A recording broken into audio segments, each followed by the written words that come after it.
नमस्कार. मी भाऊ तोरसेकर. तुम्ही बघत आहात प्रतिपक्ष.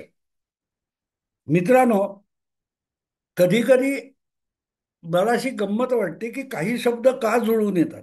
पत्रकारिता 55 वर्षापूर्वी सुरू केली. अजूनही जमेल तसं बडबडतो, लिहितो. तेव्हा शब्दांचाच खेळ करत असतो. शब्द कशासाठी बनले, त्याच्या किती छटा असतात, हा सगळा खेळ असतो मित्रांनो. आणि कधी कधी ते शब्द आपल्याला धक्का देतात. जे शब्द समोर येतात ते धक्कादायक असतात. एवढ्यासाठी धक्कादायक असतात की ते ज्या अर्थाने निर्माण झालेले असतात त्याचा नेमका आशय जेव्हा समोर दिसतो तेव्हा चकित व्हायला होतं. अनेकदा माझ्या व्हिडिओमध्ये किंवा लिखाणामध्ये म्हणी, वाक्प्रचार, उक्ती मी मुद्दाम सांगतो, कारण ते आपल्या बापजाद्यांनी, पूर्वजांनी संचित जे दिलेलं आहे, पुण्याई आहे ती. त्यांच्या सगळ्या अनुभवाचं सार अशा उक्ती आणि म्हणीमध्ये आलेलं आहे. आणि अशीच एक म्हण आहे. मला ते कळलं की हा शब्दाचा अर्थ कसा लावायचा याचा. आधीच उल्हास त्यात फाल्गुन मास. म्हणजे एकूण जी काही गडबड असते त्या गडबडीमध्ये आणखीन एखादी समस्या उभी राहिली की मग आधीच उल्हास त्यात फाल्गुन मास, म्हणजे अर्धीच अक्कल कमी. आणि त्यामध्ये जर आणखीन काही विचित्र संकटाची परिस्थिती निर्माण झाली असा काहीतरी तो आशय आहे. पण हे सगळं असताना जर असं काहीतरी घडताना दिसलं आणि त्यातल्या संबंधित व्यक्तींच्या नावामध्ये किंवा काय असेल ते वर्णनामध्ये जर जुळणारे शब्द आले तर मग गंमत होते. गेल्या 2.5-3 वर्षामध्ये महाराष्ट्रात सगळ्या वाहिन्यांनी, सगळ्या माध्यमांनी उल्हास बापट नावाचे एक घटनातज्ञ आपल्याला अंदण दिलेले आहेत. देशात कुठलेही कायदेशीर वगैरे घटना, प्रसंग घडला, प्रामुख्याने राजकारणात घडला, की घटनातज्ञ म्हणून उल्हास बापट नावाचे पुण्याचे गृहस्थ आहेत त्यांना पेश केलं जातं. आता हे घटनातज्ञ कोणी केलं यांना, याचा आपल्याला थांगपत्ता नाही, ना चॅनेलवाल्यांना थांगपत्ता आहे. एकनाथ शिंदे यांनी शिवसेनेत बंड केलं, 40 आमदारांचा गट वेगळा काढला, सुरत मार्गे गुवाहाटीपर्यंत गेले आणि अखेरीस 10 दिवसामध्ये उद्धव ठाकरे यांचं महाविकास आघाडी सरकार गडगडलं. तेव्हापासून आपल्याला कानी कपाळी सगळी माध्यमं ओरडून दाखवतात, सांगतात, वर्तमानपत्र माध्यमं सांगतात की उल्हास बापट नावाचे घटनातज्ञ सांगतात. उल्हास बापट हे कुठल्या हायकोर्ट किंवा सुप्रीम कोर्टाच्या घटनापीठासमोर कधी एखादी केस चालवायला उभे राहिले, कधी त्यांनी अशा युक्तिवादातून एखादी केस जिंकली वगैरे लढवली, असा कुठलाही आपल्यासमोर उदाहरण नाही. मग असं मी चौकशी केल्यानंतर मला एकाकडून कळलं, नाही ते कुठच्या तरी संस्थेमध्ये, शिक्षण संस्थेमध्ये भारतीय राज्यघटना हा विषय शिकवतात. मला त्या विद्यार्थ्यांची खूप दया आली मित्र. त्या विद्यार्थ्यांची, जे लोक उल्हास बापट यांच्याकडून भारताची घटना ज्या कुठल्या कायद्याच्या शिक्षण संस्थेमध्ये शिकत असतील त्या मुलांची दया आली मला. की पुढे जर कायदा क्षेत्रामध्ये एक वकील म्हणून पेशा ही मुलं पत्करणार असतील तर त्यांचं भवितव्य काय, याची मला कीव आली. कारण गेल्या 3 वर्षामध्ये सगळ्या माध्यमांनी जे घटनातज्ञ म्हणून आपल्यासमोर पेश केले, त्या उल्हास बापट यांचा या सगळ्या, एकनाथ शिंदे असोत किंवा अजितदादा असोत, यांच्या राजकीय बंड, पक्षांतर कायदा, 10व परिशिष्ट याविषयी जे जे काही उल्हास बापट सांगत होते त्या प्रत्येक बाबतीत निकाल उलटे आले. बापट सांगत होते तसं घडत नव्हतं, किंबहुना त्याच्या उलट घडत होतं. मग मला सांगा की भारतीय राज्यघटना जी आहे, ज्याच्या आधारे जवळजवळ 75 वर्ष या देशाचा कारभार स्वातंत्र्योत्तर काळात चालला. ती घटना ज्यांना कळलीच नाही अशा व्यक्तीला घटना तज्ज्ञ म्हणून का आणलं जातं? हा प्रश्न असतो मित्र. हा प्रश्न असतो. कारण त्यातून अर्धवट अकलेचे शेकडो नाही लाखो घटनातज्ञ गेल्या 3 वर्षामध्ये महाराष्ट्रामध्ये तयार झाले. माझ्याकडे तरी व्हिडिओ खाली कॉमेंट बंद आहेत. पण मी इतर ठिकाणी कुठे ज्या युट्यूबवाल्यांकडे जातो त्याच्या खालच्या कॉमेंट वाचल्या की मला कळतात, किंवा जिथे उल्हास बापट यांना दाखवलेलं असतं त्याच्या खालच्या कॉमेंट वाचल्यावर कळतात की बापटांनी त्या कायद्याच्या शिक्षण संस्थेमध्ये जे काही शिकवलं असेल ते असेल, पण त्यांनी वेगवेगळ्या माध्यमांमध्ये चॅनेलवर जाऊन लाखोच्या संख्येने घटनातज्ञ आपल्या महाराष्ट्रात तयार करून ठेवलेले. आणि त्या प्रत्येकाला घटना फक्त आपल्याला कळली आणि बाकीचे सगळे मोदीचे अंधभक्त आहेत वगैरे वगैरे, पेड पत्रकार आहेत, हे आरोप चालू होतात. अगदी बाकीच्या वकिलांवर आरोप होतो. तर ही जी परिस्थिती आहे, या परिस्थितीतून आज नवीन काय निकाल आलाय का मी त्याच्यावर बोलत नाहीये. मला फक्त आत्ता जी परिस्थिती निर्माण झाली आहे, अचानक महिनाभर आधी ज्यांना निवडणुकीचे निकाल बघून ईव्हीएम मध्ये घोटाळा आहे असे साक्षात्कार झाले होते, त्यांना हळूहळू करत आपला पराभव पचवता आलेला आहे. पचवता आलेला आहे. काँग्रेस असो, उबाठा शिवसेना असो, शरद पवारांची राष्ट्रवादी काँग्रेस असो, हे प्रत्येक पक्ष आता हळूहळू आपला विधानसभा निवडणुकीत पराभव का झाला आणि लोकसभा निवडणुकीत जे काही किरकोळ यश मिळालं होतं ते आपल्याला का टिकवता आलं नाही याची मीमांसा करायला लागले. आणि पहिला पराभव झाल्यानंतर सगळं खापर ईव्हीएम यंत्रावर फोडण्याची जी शर्यत चालली होती ती अचानक थांबलेली आहे. पण या शर्यतीमध्ये सगळ्यात पुढे धावत सुटलेले जे होते त्यांचं नाव होतं असीम सरोदे. आठवत असेल तर मला वाटते एकनाथ शिंदे उद्धव ठाकरे यांच्या सुप्रीम कोर्टामध्ये चाललेल्या खटल्याच्या सुनावणीत यांनी मतदाराच्या वतीने म्हणून भाग घेतला होता. मतदाराच्या वतीने बोलू शकले नाहीत का, भंबेरी उडाली होती, हा वेगळा विषय. पण ते असीम सरोदे यांनी आत्ता विधानसभा निवडणुकीचे निकाल लागल्यानंतर जी गोष्ट महाविकास आघाडीला रुचलेली नव्हती त्या आधारावर देशामध्ये ईव्हीएम बंद करून कागदी मतपत्रिकेवरच मतदान घ्यावं यासाठी याचिका करण्याची आपण तयारी करतोय अशा मुलाखती दिलेल्या होत्या. पण गेल्या 2-3 आठवड्यापासून हे असीम सरोदे कुठल्या कुठे गायब झालेले, गायब झाले. आणि दुसरीकडे ज्यांच्या वतीने कोर्टामध्ये, सुप्रीम कोर्टामध्ये वगैरे दाद मागायची आणि याचिका करायची अशा वल्गना ते करत होते, ती मंडळी सुद्धा ईव्हीएम बद्दल तक्रार सोडून आपण कुठे कुठे चुकलो याविषयी जाहीर भाष्य करायला लागलेत. मग त्यात वडेट्टीवार आले, संजय राऊत आले, शरद पवार आले. मुद्दा असा आहे की असे जे लोक असतात त्यांच्या दुसऱ्या भूमिकेला खतपाणी घालणं म्हणजे घटनातज्ञ आणि कायदे पंडित असणं असा होत नाही. प्रत्येकाला वाटत असतं आपल्यावर अन्याय होत असतो. प्रत्येक, माझ्याच बाबतीत का, हा मानवी स्वभाव आहे मित्र. हे मानसशास्त्र आहे. आता परीक्षा होतात, बोर्डाच्या परीक्षा होतात. त्या बोर्डाच्या परीक्षेमध्ये लाखो लोक बसत असतात, लाखो मुलं या परीक्षेला बसतात. त्यामध्ये काय 50-25 पहिली मुलं येणारी मेरिट लिस्टमध्ये असतात आणि काही हजार मुलं ही 95-98% झेप मारणारी असतात. पण त्यामध्येच आणखीन बरीच मुलं असतात ज्यांना 50 सुद्धा मार्कांची गुणवत्तेची टक्केवारीची गाठता येत नाही. ज्यांना आशा असते आपण काठावर का होईना ती 10वी-12वी पास करू, त्या बिचाऱ्यांना तेवढंही पास होता येत नाही. कुठल्या तरी एका विषयात जबरदस्त मार्क खाऊन ती नापास होतात. पास व्हायची इच्छा असते मग त्यांना असं वाटतं की आपल्याच नशिबी का, माझ्याच बाबतीत असं का.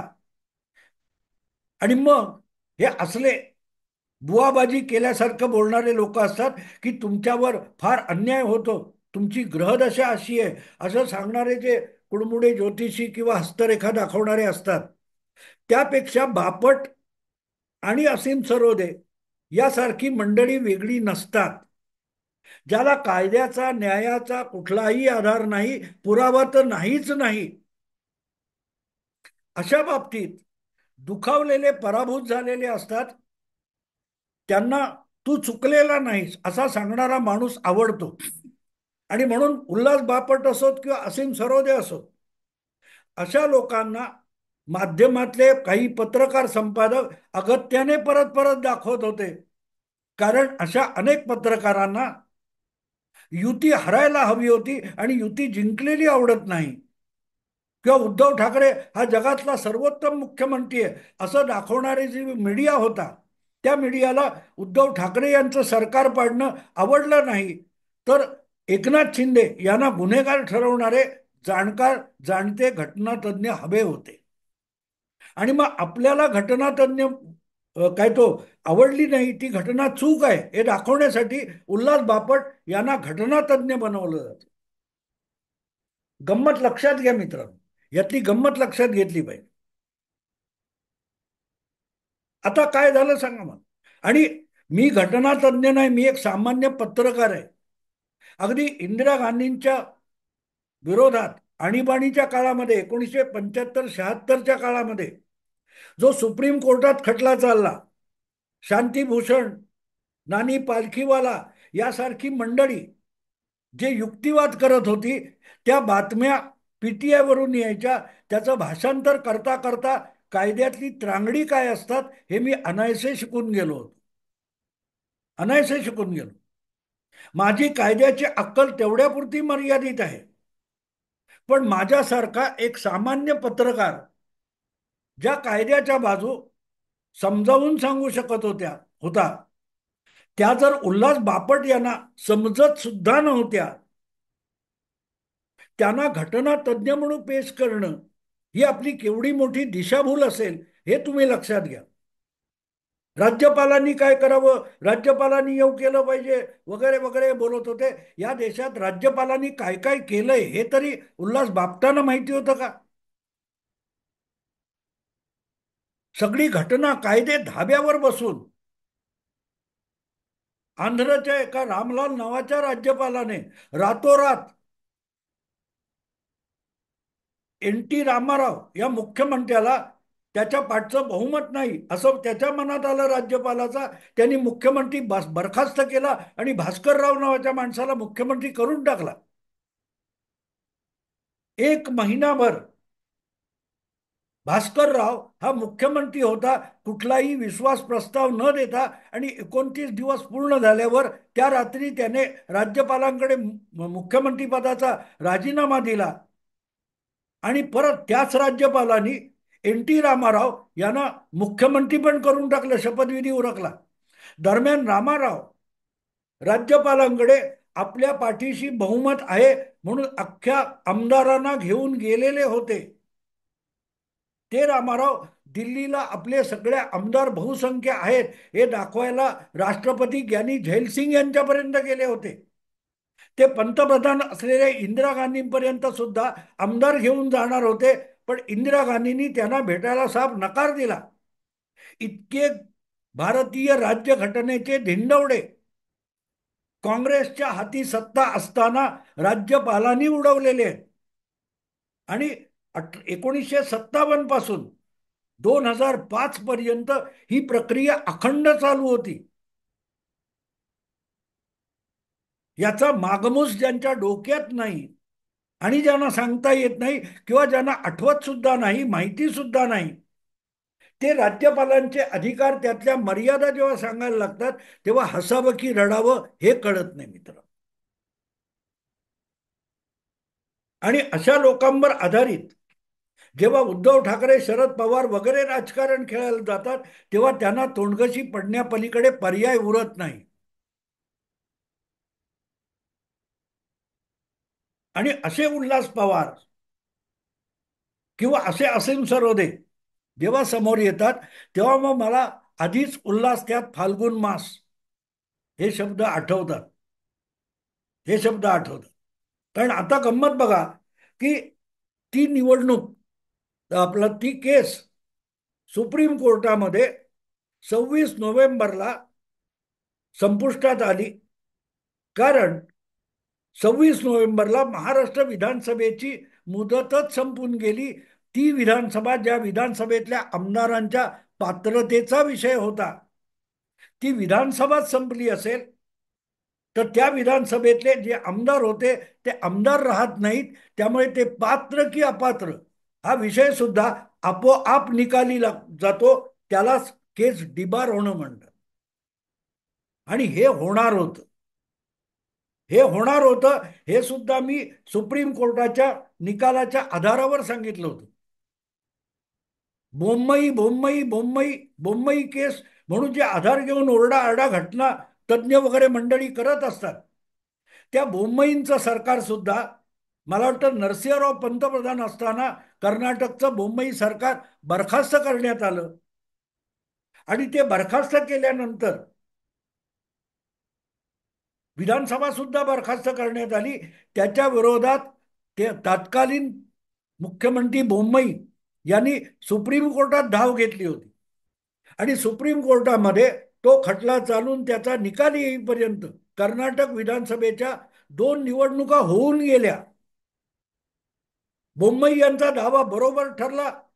राज्यपाल जे कोणी होते त्यांनी केलेला जो गोंधळ होता तो घटनाबाह्य होता, याचा निर्वाळा सुप्रीम कोर्टाने दिला.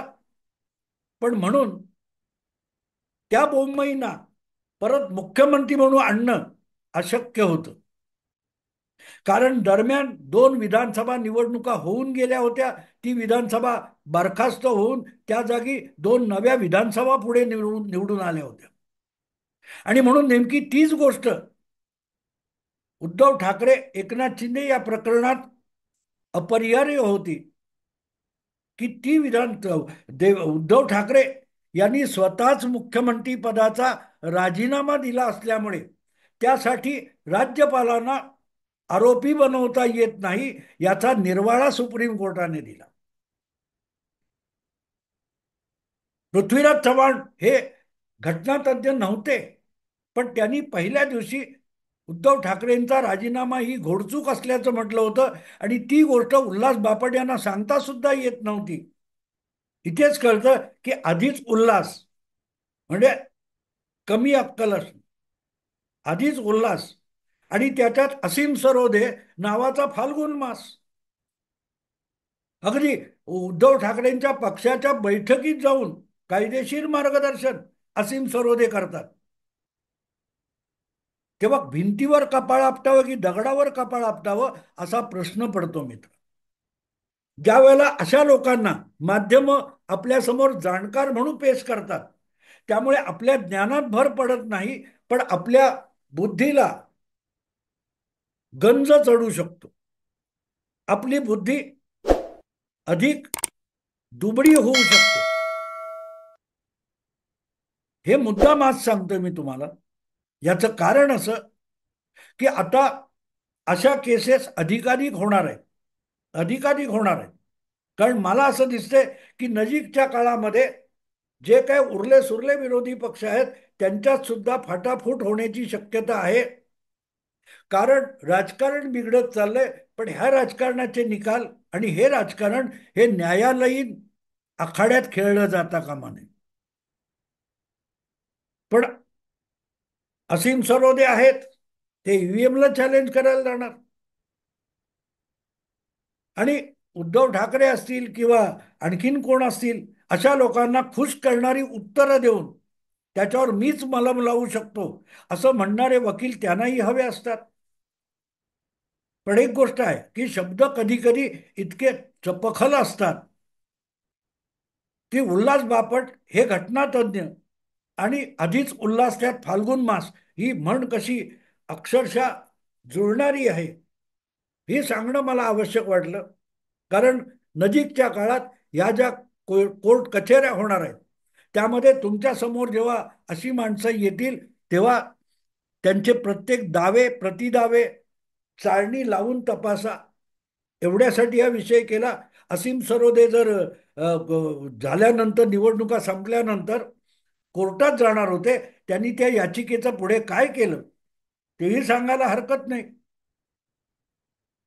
तेही सांगायला हरकत नाही. मला या पत्रकारांची पण गंमत अशी वाटते की मी कोर्टात जाणार आहे, अमुक करणार आहे, असं बोलणारे असीम सरोदे यांना आज सगळे विरोधी पक्ष महाविकास आघाडीतले आपल्या पराभवाची मीमांसा करत असताना ईव्हीएम साठी तुम्ही कोर्टात का गेला नाही हे विचारायला एकही पत्रकार असीम सरोदेंकडे का गेलेलं नाही, हा प्रश्न आहे. हा प्रश्न आहे. तर त्याची अक्कल तेवढी आणि समोर तर आधीच उल्हास असो. आत्ता इथेच थांबतो. आवडलं तर लाईक करा, शेअर करा आणि प्रतिपक्षाला सबस्क्राईब करा. नमस्कार.